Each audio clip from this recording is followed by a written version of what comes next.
اعوذ باللہ من الشیطان الرجیم بسم اللہ الرحمن الرحیم السلام علیکم ورحمۃ اللہ وبرکاتہ۔ میم ساکنہ کے احکامات۔ میم ساکنہ حرکت سے خالی میم یا جزم کے ساتھ میم۔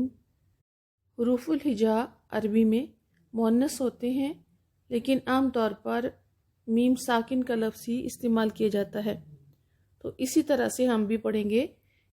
میم ساکن لفظ کے درمیان میں بھی آ سکتا ہے اور آخر میں بھی۔ اسم، فعل اور حرف تینوں میں میم ساکن آتا ہے۔ اس کے 3 اصول ہیں: اخفاء شفوی، ادغام شفوی جسے ادغام صغیر بھی کہا جاتا ہے، اور اظہار شفوی۔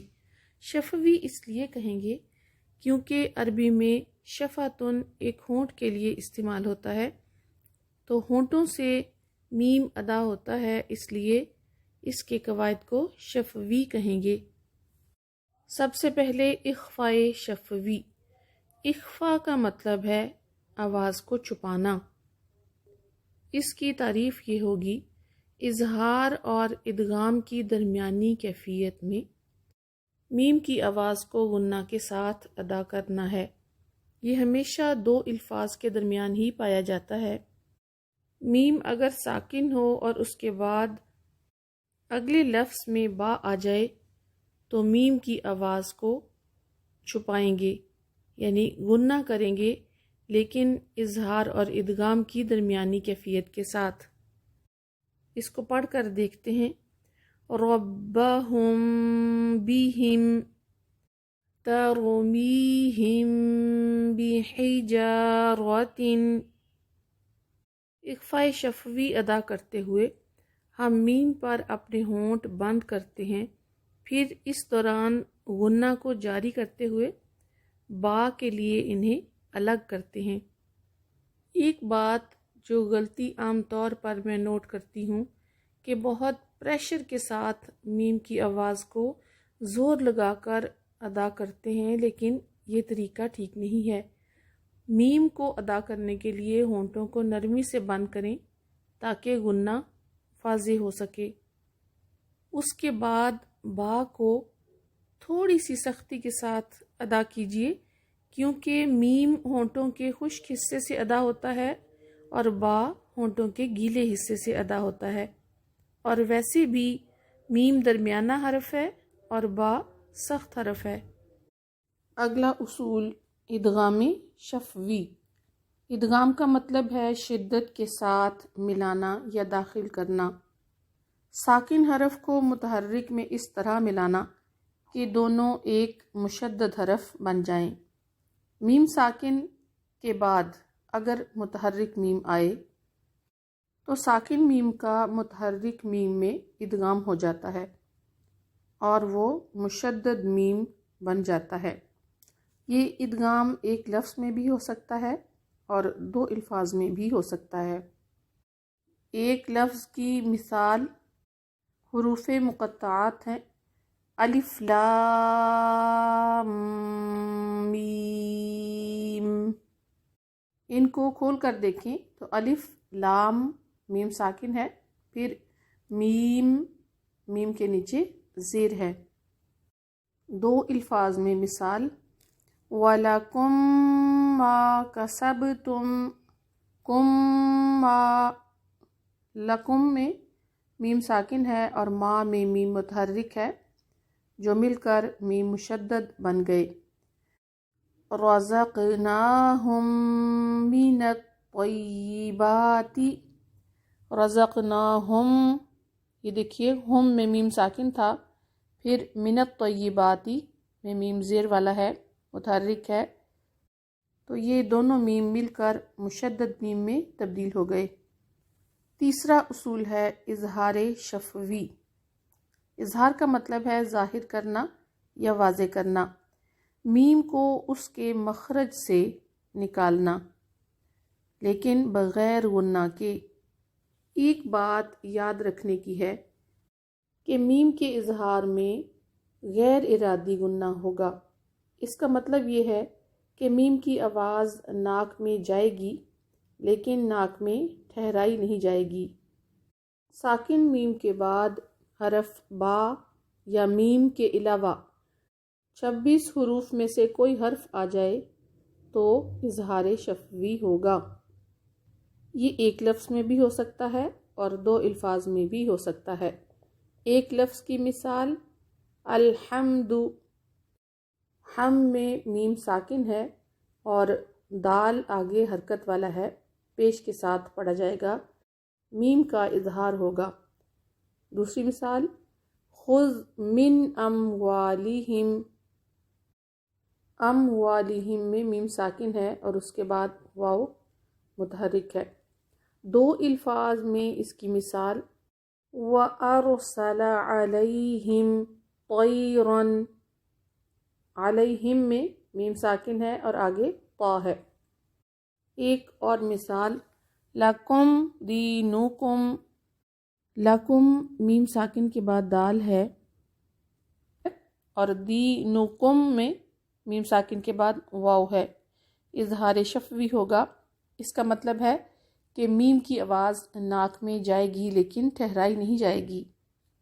ایک پوائنٹ نوٹ کرنے کا ہے، جب میم ساکنہ کے بعد واو یا فا آ جائے تو میم کو مکمل طور پر واضح پڑھا جائے، اس لیے کہ یہ قریب المخرج حروف ہیں۔ واضح کر کے پڑھنے کا مطلب یہ ہے کہ ہونٹوں کو میم پر مکمل طور پر بند کیا جائے اور اس کے بعد واو یا فا ادا کیا جائے۔ میم کے قوانین مکمل ہو گئے۔ اب ہم ادغام کے بارے میں کچھ اور پڑھتے ہیں۔ جیسا کہ پہلے بتایا جا چکا ہے کہ 2 حروف کا ادغام ہوتا ہے، ایک حرف کو دوسرے حرف میں شدت کے ساتھ ملانا۔ نون ساکن کے بعد یرملون میں سے کوئی حرف آ جائے اور میم ساکن کے بعد میم آ جائے تو ادغام ہم نے پڑھا ہے۔ اب ہم پڑھتے ہیں کہ کئی دفعہ ایسی سچویشن نہیں ہوتی لیکن پھر بھی ادغام ہوتا ہے، تو یہ ادغام 3 طرح کا ہوتا ہے: ادغام مثلین، ادغام متجانسین، ادغام متقاربین۔ پہلا مثلین، جب ایک ہی حرف 2 بار اس طرح آ جائے کہ پہلا ساکن ہو اور دوسرا حرکت والا ہو تو ادغام ہوگا، جسے ادغام مثلین کہیں گے۔ مثلین کا مطلب ہے 2 ایک جیسے۔ یہ ادغام 14 حروف میں ہو سکتا ہے۔ آئیے اس کی مثال دیکھتے ہیں۔ مثلا قد دخلوا، دال 2 دفعہ آیا ہے، پہلا دال ساکن قد میں اور دوسرا دخلوا میں، تو ان دونوں کو ملا کر ایک ہی دال بنا دیں گے شد والا، قد دخلوا۔ ایک اور مثال دیکھتے ہیں، فلا یسرف فی القتل، یسرف کا فا اور فی کا فا دونوں مل جائیں گے، پہلا فا ساکن ہے اور دوسرا متحرک، فلا یسرف فی القتل قل لکم، قل کا لام ساکن، لکم کا زبر والا، قل لکم، دونوں لام مل کر ایک مشدد لام بن جائیں گے۔ ایک بات نوٹ کرنے کی ہے کہ یہ حرف مدہ پر نہیں ہوتا۔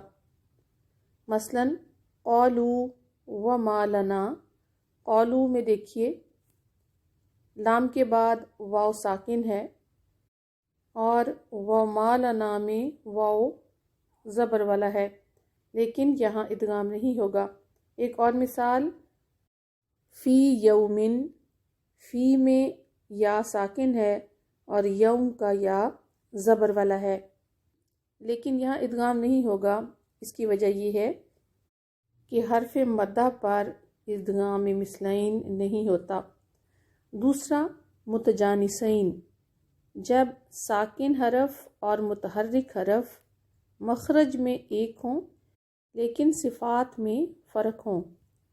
ہم مخرج حروف اس طرح آئیں کہ پہلا ساکن اور دوسرا متحرک ہو تو ادغام متجانسین ہوتا ہے، جیسے قد تبین، دال ساکن ہے اور تبینہ کا تا زبر والا ہے، ہم اسے قد تبینہ نہیں پڑھیں گے بلکہ دال سائلنٹ ہو جائے گا اور تا پر شد آ جائے گی، قد تبینہ۔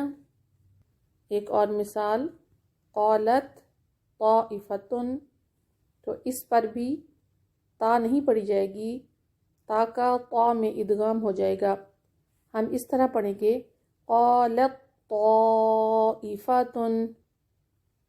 اس میں بھی ایک پوائنٹ نوٹ کرنے کا ہے کہ حروف حلقی اور حروف شجریہ اس حکم سے مستثنیٰ ہیں۔ حروف حلقی 6 ہیں، حمزہ ہا، عین ہا، غین خا، اور حروف شجریہ 3 ہیں، جیم شین یا۔ آئیے دیکھتے ہیں کہ کس طرح ان میں ادغام نہیں ہوتا۔ مثلاً اش یا اہم، اش یا، شین ساکن ہے اور یا حرکت والا ہے، لیکن ہم مخرج ہونے کے باوجود ادغام نہیں ہوگا، اس لیے کہ شین اور یا حروف شجریہ میں سے ہیں۔ حروف حلقی کی مثال فاصفح عنہم، حا ساکن ہے اور عین حرکت والا ہے، لیکن حروف حلقی ہونے کی وجہ سے ادغام نہیں ہوگا۔ متقاربین، جب 2 قریب المخرج حروف اس طرح آ جائیں کہ پہلا ساکن اور دوسرا متحرک ہو تو ادغام ہوگا، جیسے قر ربی، لام اور را، لام ساکن ہے، را متحرک ہے، تو یہاں ادغام ہوگا۔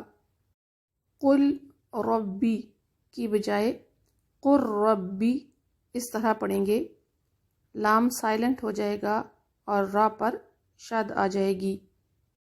اس حکم سے حروف حلقی مستثنیٰ ہیں، جیسا کہ فسبح ہو، ہا ساکن ہے اور ہا متحرک ہے، قریب المخرج ہونے کے باوجود یہ ادغام نہیں ہو رہا۔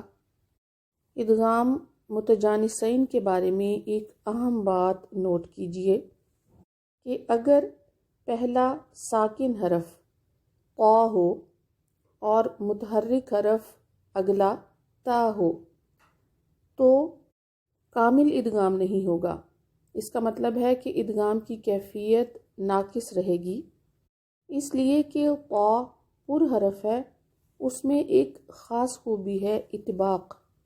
اطباق میں اقصی لسان بھی تالو کی جانب اٹھے گی اور وسط لسان بھی اٹھے گی۔ قا اقوی حرف ہے، اس میں جہر شدت ہے، ٹھوس حرف ہے اور پر ہے، اس لیے جب قا کا تا میں ادغام ہوگا تو اطباق باقی رہے گا۔ آئیے میں اس کو پڑھ کر سناتی ہوں۔ لَئِن بَسَطْتَ، بَسَطْتَ، ادا تو ہم تا کو ہی کریں گے لیکن قا کا اطباق سنا جائے گا۔ ایک اور مثال دیکھیے، فَرَّطْتُ، فَرَّطْتُ،